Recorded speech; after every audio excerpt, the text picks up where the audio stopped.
যেই রহমতের নবীকে এক নজর দেখলে পেটের ক্ষুধা থাকে না। কেমন মায়ার নবী, যেই রহমতের নবীকে একটা নজর দেখার জন্য গর্তের পিপিলিকা কান্না করে। কেমন মায়ার নবী আমার, যেই রহমতের নবীকে দেখার জন্য গর্তের সাপ অপেক্ষা করে। রহমতের নবীরে দেখবেন, কেমন মায়ার নবী আমার। রহমতের নবী রাস্তা দিয়ে যখন হাঁটে, দুই পার্শ্বের গাছগুলো নত হইয়া নবীরে সালাম দেয়। রহমতের নবী যখন রাস্তা দিয়ে হাঁটেন, জঙ্গলের প্রাণীরা বারবার আমার নবীরে সালাম জানায়। নবীজি খেজুর গাছের সাথে ট্যাক লাগায় খুতবা পড়েন। কিছুদিন পরে সিদ্ধান্ত নিলেন, না এটা বাদ, নতুন একটা খুতবা দেয়ার মিম্বর বানাবে। বুখারী শরীফের ইবারত, খেজুর গাছ কান্না শুরু করছে। সাহাবায়ে কেরাম বলেন, মানুষের কান্নার মতো খেজুর গাছ থেকে, মরা খেজুর গাছ থেকে কান্নার আওয়াজ। রহমতের নবী বলেন, রে খেজুর গাছ কেন কাঁদো? আমি কি দোয়া করব তুই জিন্দা হবি, তোর কাছে খেজুর হবে, উম্মতেরা খাবে। খেজুর গাছ বলে, না ইয়া রাসূলুল্লাহ, এই দোয়া চাই না। কেন কাঁদো? বলে, আপনার বিরহের বেদনায় কান্না করি। কি চাও? বলে, এখানে জানাজা পড়ায়া দাফন করবেন, হাসরের ময়দানে আপনার সাথে জান্নাতে থাকতে চাই নবী। উস্তুনে হান্নানা আজ হজরে রসুল, নালামি জাদ হামচুয়ার বাবুকুল। রহমতের নবীর জন্য জঙ্গলের প্রাণীরা, নদীর মাছ এতটাই পাগল। কপাল খারাপ, আমরা মুসলমান হয়ে সেই নবীরে চিনতে পারলাম না। এরে নবীরা আশেক, রহমতের নবীর শরীর মোবারকে মশা মাছি পড়া হারাম। আম্মা জান আয়েশা রাদিয়াল্লাহু আনহা বলেন, নবীর শরীর মোবারকের ঘাম আমি বোতলে ভরে রাখতাম, আর আতর হিসাবে আমরা নবীর ঘাম ব্যবহার করতাম। কেমন রহমতের নবী আমার। আজও সেই নবী মদিনাতুল মুনাওয়ারা জিন্দা নবী, উম্মতের মায়ায় কান্না করে। এরে নবীর উম্মতের দল, আজ আমার নবীর বিরুদ্ধে এত অত্যাচার, এত ষড়যন্ত্র, মুসলমানের উপরে হামলা শুধু কালেমার কারণে, রহমতের নবীর উম্মত হওয়ার কারণে। না হয় ফিলিস্তিনের মুসলমানের তো অন্য কোনো অপরাধ নেই। তুমি আজকে 3 বেলা খানা খাও, কত আরামে ঘুমাও। ফিলিস্তিনের মুসলমান রমজান গেল, সাহারি খেতে পারে না, ইফতারি নাই। মায়ের সামনে সন্তানের জবাই করে, সন্তানের সামনে মা বাবাকে জবাই করে, ধর্ষণ করে। এরে সন্তান ও মা বাবারা, একটা সন্তান অসুস্থ হয়ে গেলে তোমার ঘুম আসে না, সন্তান অসুস্থ, পাগল হয়ে যাও। অথচ ফিলিস্তিনের মুসলমানের অবস্থা দেখলে কোনো মানুষ স্থির থাকতে পারে না রে বাবা। আসলে আল্লাহর ভয় অন্তরে নাই, নিজের মধ্যেই তো ঈমানের দুর্বলতা।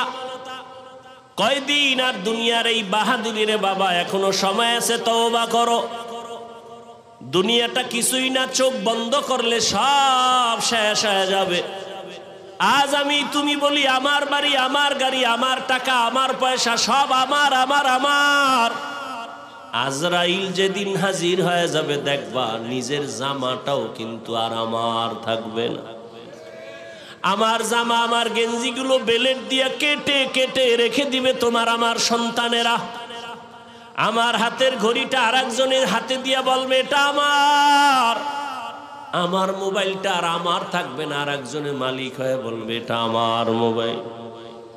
আমাকে 3টা কাফনে পেঁচাইয়া ঘর থেকে বিদায় করে দিবে। অন্ধকার কবরে নিয়ে যাবে। কই ছেলে, কই মেয়ে, কই বাড়ি, কই টাকা, সব আমার থেকে আলাদা হয়ে গেল। 3 কাফনের বাসিন্দা বানায়া জানাজা পড়ায়া কবরের দেশে নিয়ে রাখবে। এমন একটা জায়গায় কবর যেখানে দিনের বেলাও যাইতে সবাই ভয় পায়। বাঁশবাগান বাড়ির পেছনের অংশ, ওখানে কেউ যায় না, সাপ বিচ্ছু থাকার গর্ত। কবরে রাখিয়া সবাই চলে যাবে, আর খবর নিবে না।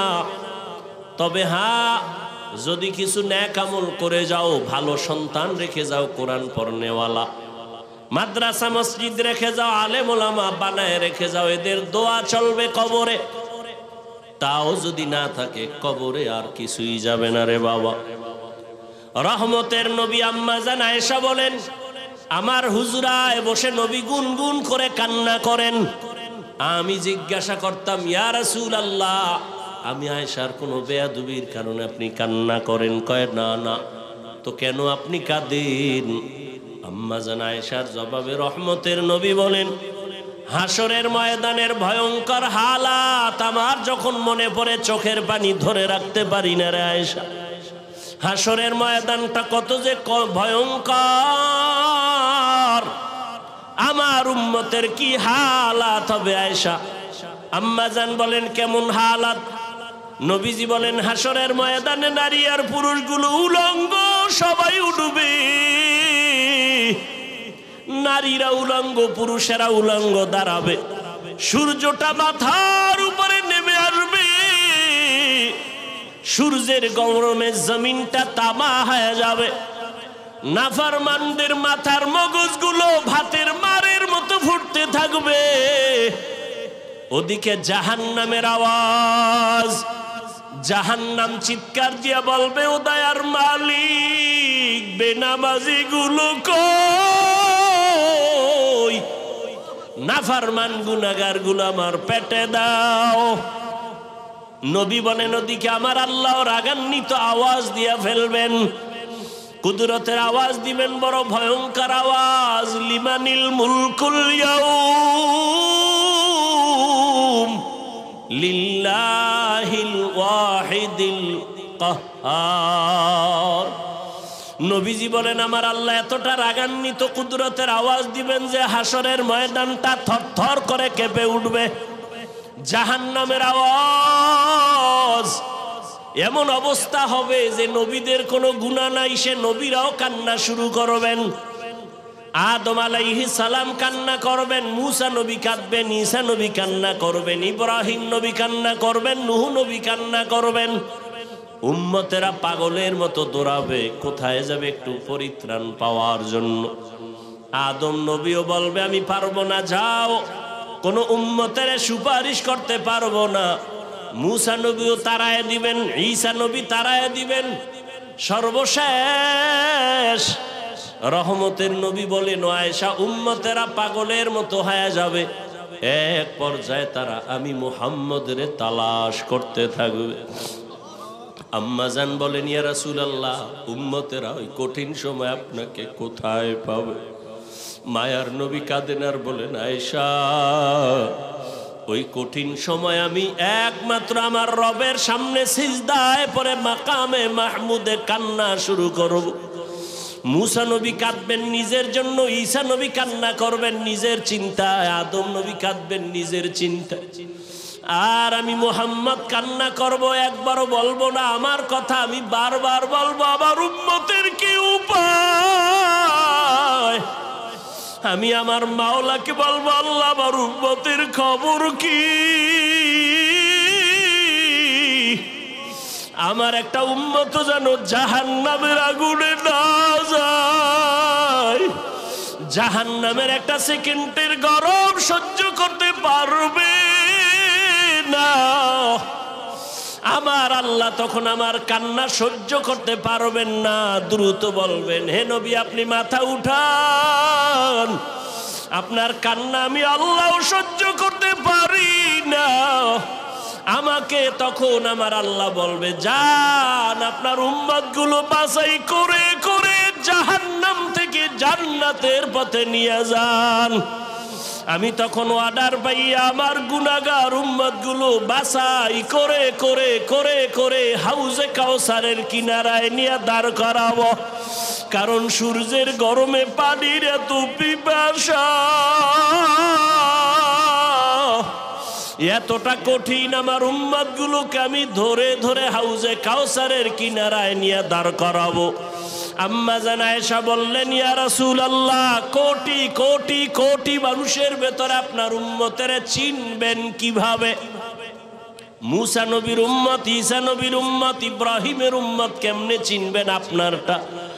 নব রহমতের নবী বলেন, হে আয়েশা, আমার উম্মতেরা দুনিয়ায় যারা ওযু বানাইয়া 5 বেলার নামাজ আদায় করত, কিয়ামতের ময়দানে তাদের ওযুর জায়গাগুলো নূরের আলোতে ঝলমল করতে থাকবে।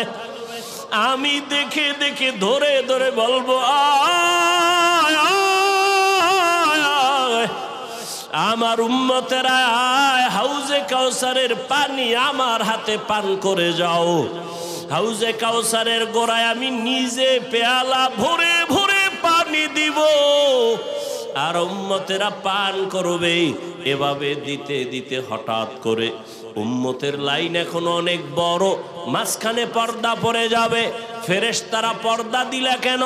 উম্মত এখনো তো বাকি আছে, ওদেরকে পানি পান করাবো।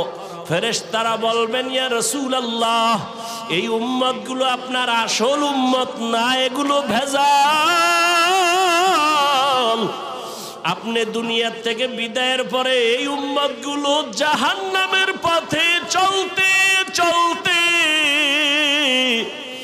এতটাই বেপরোয়া হয়ে গেছে, নিজেও নামাজ পড়ে নাই, অন্য নামাজ পড়তো তাও পছন্দ করে নাই, নিজেও দাড়ি রাখে নাই, অন্য দাড়ি রাখবে তাও পছন্দ করে নাই, নিজেও হালাল খায় নাই, অন্য হালাল খাবে তাও পছন্দ করে নাই।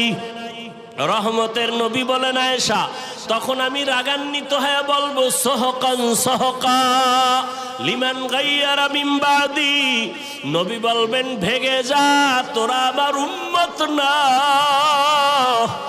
ও মনোহরগঞ্জের মুসলমান মা বোনেরা, বৃদ্ধ বাবাজিরা, যুবক বাবারা, জানি না ওই কাতারে কে পড়িয়া যাব।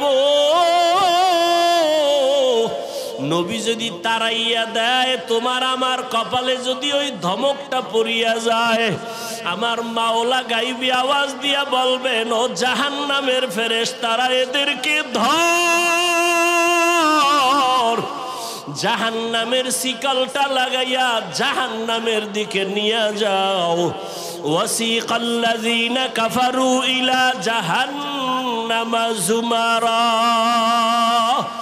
ওরে আল্লাহর বান্দারা, সূর্যের গরম সহ্য করতে পারো না, বেতের বাড়ি সইতে পারো না, মশার কামড় সহ্য করতে পারো না, জাহান্নামের আগুনের গরম কেমন করে সহ্য করবারে বাবা? এখনো যদি আল্লাহর আযাবের ভয় অন্তরে আসে, 2 ফোঁটা চোখের পানি ছেড়ে গোপনে আমার মালিকের ডাক দাও। মনে মনে বলো, হে আল্লাহ, জীবনে কত গুনাহ করলাম, দাড়ি কাটলাম, নামাজ ছাড়লাম, বেপরদায় চললাম, ওলামায়ে কেরামরা কত বুঝান বুঝাইলো, তারপরও নামাজ পড়ি নাই, দাড়ি রাখি নাই, বেপরদায় চলা বন্ধ করি নাই। আজকে থেকে তৈরি হয়ে গেলাম, আর নামাজ ছাড়বো না, বেপরদায় চলবো না, দাড়ি কাটবো না, মা বাবারে কষ্ট দিয়া বরদোয়া নিব না, ওলামায়ে কেরামের দোয়া নিয়া, শিক্ষকের দোয়া নিয়া নবীর তরিকা মেনে চলবো রে বাবা। হেদায়াতের মালিক আমার আল্লাহ। কপাল যদি ভালো হয় তওবা করো, কয়দিন আর দুনিয়ার বাহাদুরি করবা। চোখের সামনে কত যুবকের লাশ আর লাশ, এই জীবনে কত যুবকের জানাজা পড়ায় কবরে রাখলাম রে বাবা। ডানে বামে তাকায় দেখো কত আপনজন বন্ধুরা চলে গেল, একদিন তোমার চলে যাওয়ার ডাক চলে আসবে। ওই দিনটা আসার আগে তওবা করে নাও। মা বাবার দোয়া নিয়া, শিক্ষকের দোয়া নিয়া, উলামায়ে কেরামের পরামর্শ নিয়া নবীর আদর্শে জীবনটা গড়াও। মরিয়া গেল তুমি অমর হয়ে থাকবে, নবীর আদর্শের মালা গলায় লাগাও। আর নামাজ ছাড়িও না, দাড়ি কাটিও না, বেপরদায় চলিও না রে বাবা। তওবা করে না ও বৃদ্ধ বাবাজি, ও পর্দার আড়ালের মা বোনেরা। আপনার মতো কত মা স্বামীর মাল হেফাজত করে, পর্দা করে, নামাজ পড়ে, মোবাইলে সময় নষ্ট করে না। আপনারা কেন পারবেন না? নিজেও সঠিক পথে চলেন, স্বামীর মাল হেফাজত করেন, সন্তানটাকে আদর্শবান কোরআন পড়নেওয়ালা ডাক্তার বানায় যান, ইঞ্জিনিয়ার বানায় যান। কোরআন পড়ে পড়ে সন্তান দোয়া করবে, নামাজ পড়বে, জীবনটা ধন্য হয়ে যাবে। ও আল্লাহর বান্দারা, তওবা করার মতো যদি অন্তর তৈরি হয়, মুনাফিকি অন্তরে যদি না থাকে, খাঁটি তওবার নিয়ত যাদের আছে, দুটো হাত আমার আল্লাহকে দেখাইয়া দাও। আয় আল্লাহ, আমাদের হাতগুলো কবুল করে নেন, তওবা কবুল করে নেন, তওবার উপরে মজবুত হইয়া চলার তৌফিক দান করেন। আমিন। আলহামদুলিল্লাহি রাব্বিল আলামিন, ওয়াসসালাতু ওয়াসসালামু আলা সাইয়্যিদিল আম্বিয়া ওয়াল মুরসালিন ওয়া আলা আলিহি ওয়া আসহাবিহি আজমাইন।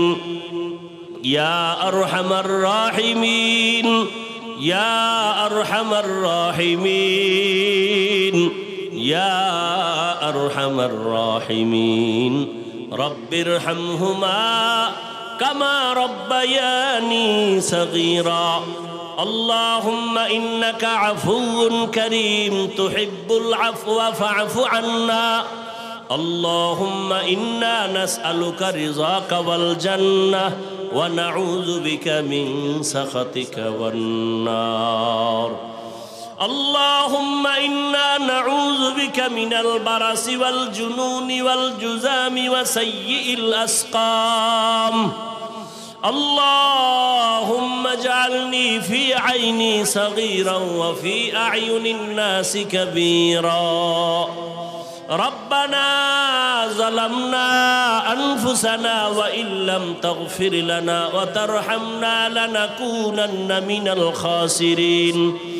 ربنا لا تزغ قلوبنا بعد إذ هديتنا وهب لنا من لدنك رحمة إنك أنت الوهاب.